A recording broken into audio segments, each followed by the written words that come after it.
So excited that you're here. I love Tuesdays. I love with you guys on Tuesdays. And if you're watching me not on a Tuesday, I still love hanging out with you. So today we're talking about the root cause of heart disease. It's a biggie. It's the #1 killer in America. And the question is it in your future? And if you have a family history of it, does this mean that it has to be part of your future? Does this mean you're destined to have heart disease? And also, if you don't have heart disease in your family, does this mean that you could walk out scot-free, that there's no issues there for you?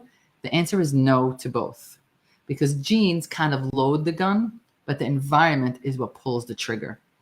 90% of chronic disease and unhealthy aging has to do with our environment and not our genes. So just because you have a family history of it doesn't mean you're destined to have heart disease, but also just because you don't have a family history of it doesn't mean that you're in the clear. You want to act on all of this before it's too late. And when it comes to heart disease, your lifestyle is the single most important thing. Acting now not only saves you later, but the things you need to do to prevent heart disease also make you feel great and makes you reverse aging and all that good stuff right now. So even if you're not worried about your heart, doing all the things I'm going to tell you about today are actually going to make you feel better. And so today we're going to talk about the cause of heart disease. And of course, I'm going to give you lifestyle advice, what to do to keep your heart healthy.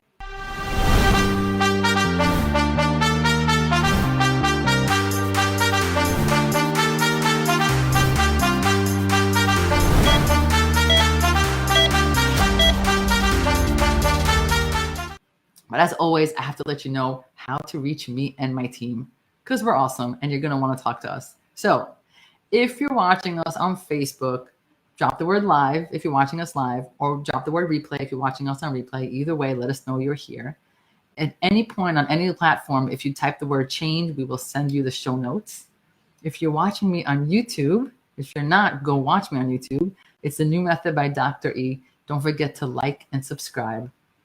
If you're listening to us on the podcast, I'm wearing a really cool red sweatshirt that matches my red stethoscope, and I'm very excited about it. That's the only thing you're missing. The rest of the information is awesome. And if you're not already following us on Instagram, you should be. But also follow us on TikTok. It's actually different stuff on each platform, so you'll be immersed in all things Dr. E. And as always, share this with the people that you love so that they can become the game changers in their life. And if you haven't figured out already, my name is Efrat Lamondre, and everyone calls me E. And I invented the new method where we empower people to realize that their symptoms are not in their head, because you always knew there was a better way. So join the conversation wherever you are. Send us a message. Let us know you're here. Ask us your questions. We're going to answer. So let's jump in. Heart disease. Let's talk about the root cause. It's going to surprise you what the root cause is. And if you're one of those people who know about it until it affects you or your family, this is your wake-up call. And for those of you who are worried about it, I'm going to break it down for you so you can figure out what to do next. And at the end of this, I'm going to tell you 4 things that you actually need to do to be at low risk for heart disease. And believe it or not, only 3% of Americans are actually doing these 4 things. Let's find out if you're one of those 3%. So let's talk about cholesterol, because everyone thinks heart disease, cholesterol. It's got to be cholesterol. So is it cholesterol? Well, yes and no. Of course, nothing's that easy, right? So cholesterol, just to kind of simplify it, is a waxy substance that your body needs to make vitamins and hormones. But too much of it can cause plaque buildup in your arteries. Every year, you go to your doctor's office and get your cholesterol checked out, and we get these numbers that are down here: the total cholesterol, the HDL, the LDL, right? These are the numbers that we're looking for. And you get this general sense that as long as your HDL is high and your good cholesterol is high and your bad cholesterol is low, then you're probably in good shape. But is that really enough? Is that test really enough? And it turns out that it's not enough.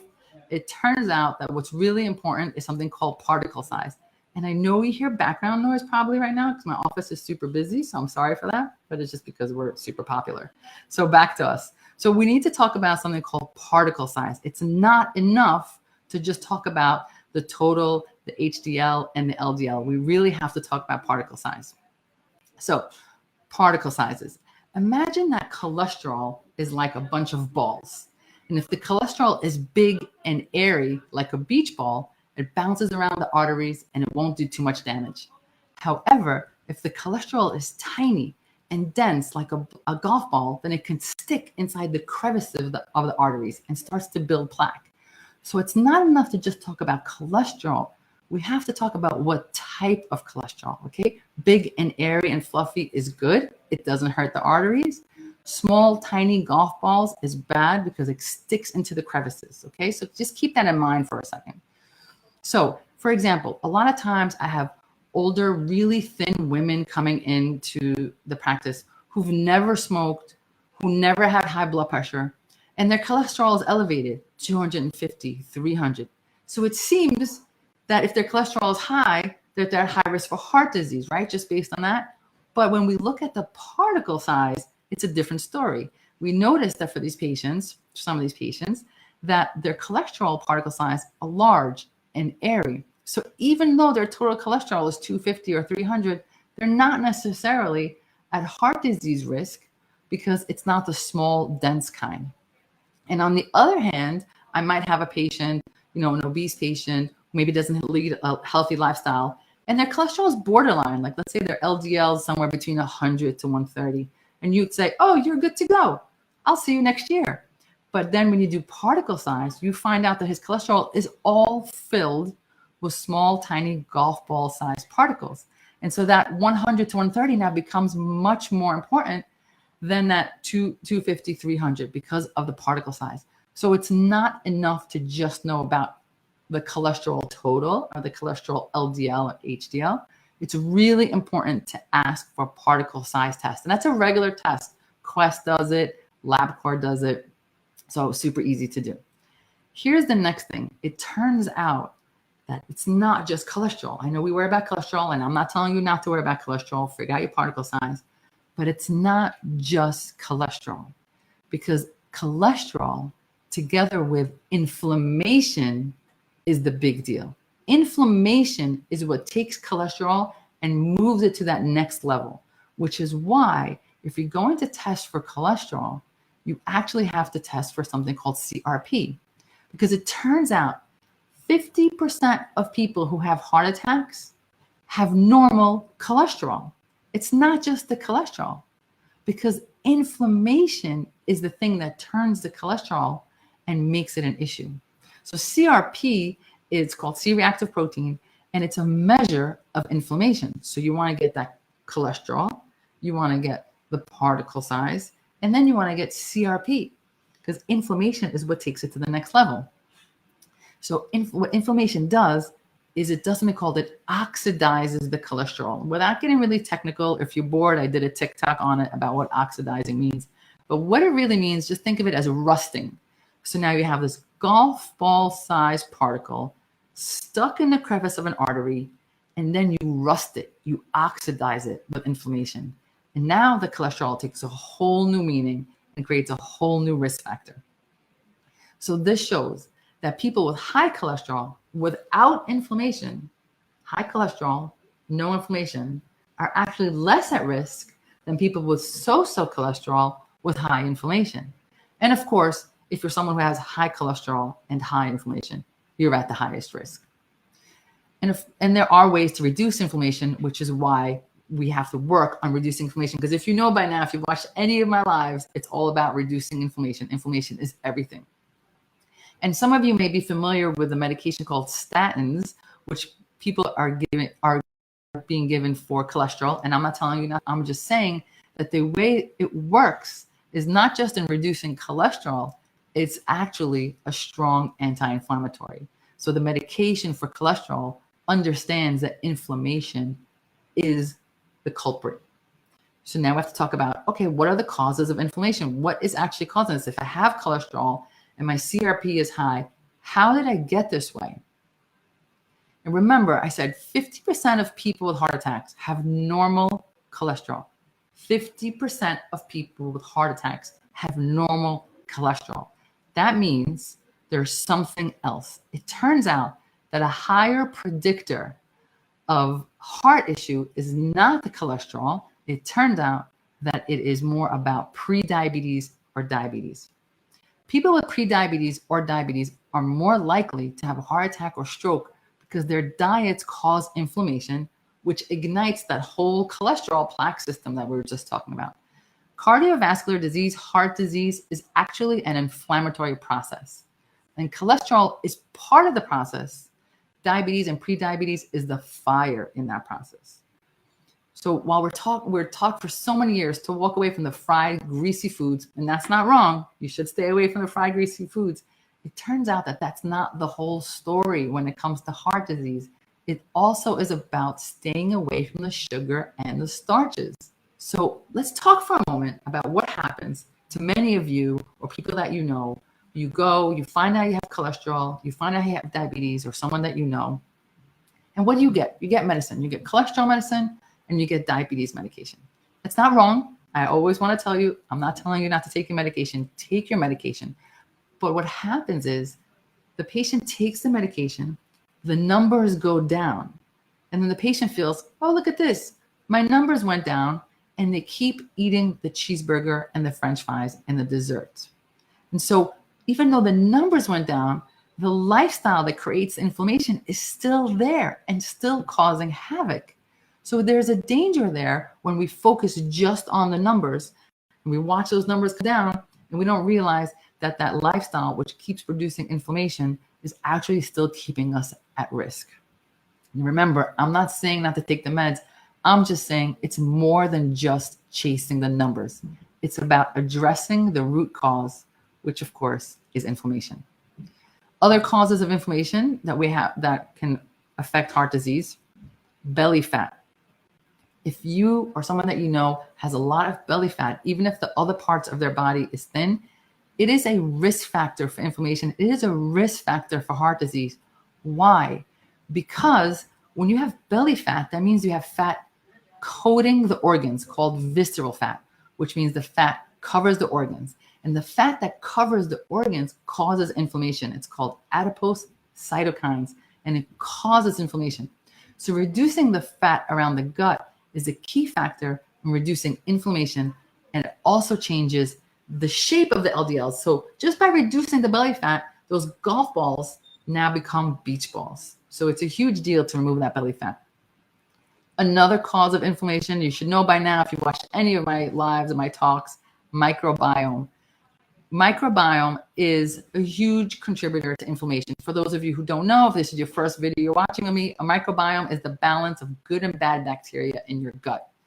And as we already know, people with insulin resistance, people with diabetes, people with cardiovascular disease, their microbiome is off. But specifically, studies were done that show that people with diabetes and prediabetes and heart issues will have a very specific microbiome that is different than people who are healthy. The microbiome over here is lacking certain bacteria and has an overgrowth of other bacteria. And the microbiome over here is healthier. So there's a big connection between the bacteria that is in your belly and diabetes and heart disease. So to fix the inflammation, to fix the heart, you also have to fix the microbiome. So I think you get by now that it's more than just cholesterol. It's about sugar. It's about starch. It's about anything that causes inflammation. And now, as always, as promised, I have to tell you how to fix it. How do we fix this? Let's talk about it, because you know I'm going to give you answers. I'm not here just to scare you. I always have to give you answers. So first and foremost, you have to change your food. This is not about weight loss. This is not about looking cute in a bikini. This is about changing your nutrition so you could change the type of cholesterol that you have, reduce your insulin resistance, and reduce your inflammation. The foods that you eat, not only is it raising your cholesterol, but it's creating those golf ball size ones, the not good ones. It's creating pre-diabetes, insulin resistance, and it's creating inflammation. So changing your food is about reversing the risk factors for heart disease. Decrease your saturated fat and your trans fat. Decrease the sugar. Adding plants, like eat the rainbow. And I don't mean Skittles. You have to eat the rainbow. You have to eat different color vegetables, different color fruit. The more colors on your plate, the better. Add good fats. It's really not an apple a day. It should be an avocado a day. And of course, consider intermittent fasting. And if you haven't watched it, watch my video on intermittent fasting. I break it down and make it easy. You have to sleep. Sleep is not just about feeling rested. And of course, I did a talk on that. Find it on the playlist.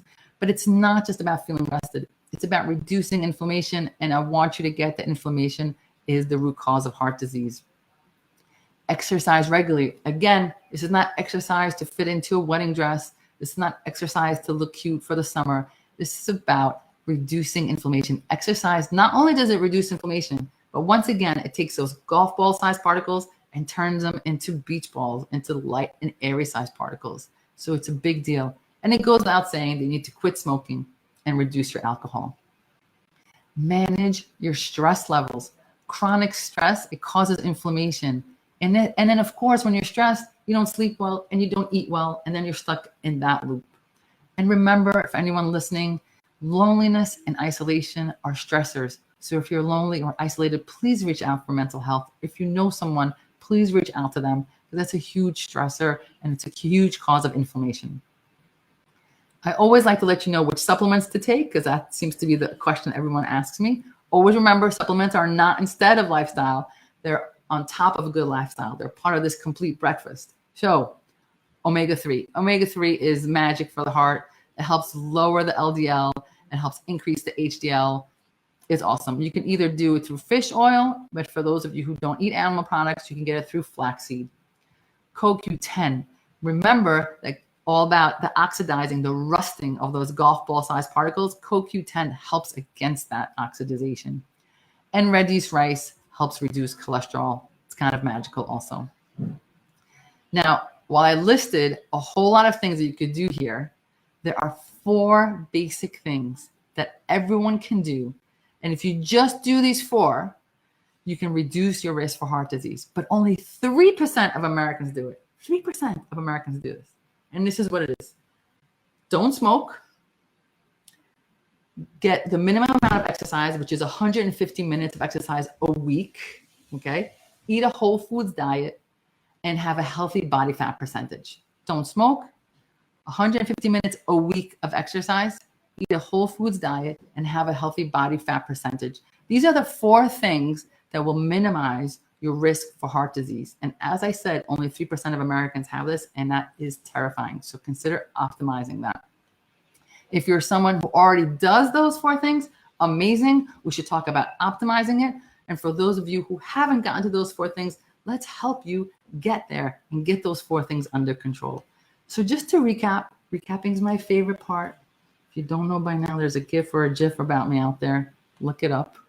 So just to recap, it's not just about cholesterol. Heart disease is about particle size of your cholesterol, inflammation, huge part of inflammation. And part of the inflammation is the sugar. And of course, the lifestyle, the sleeping, the exercise, and the supplements. And I know I tell you a lot of things and it gets confusing. So if you want to work with me and my team, just reach out to us at The New Method. Don't forget that new is spelled with a K in case you're listening and not watching. So The New Method or thenewmethod.com. On any platform, we are ready to work with you because you always knew there was a better way. I will see you guys next week.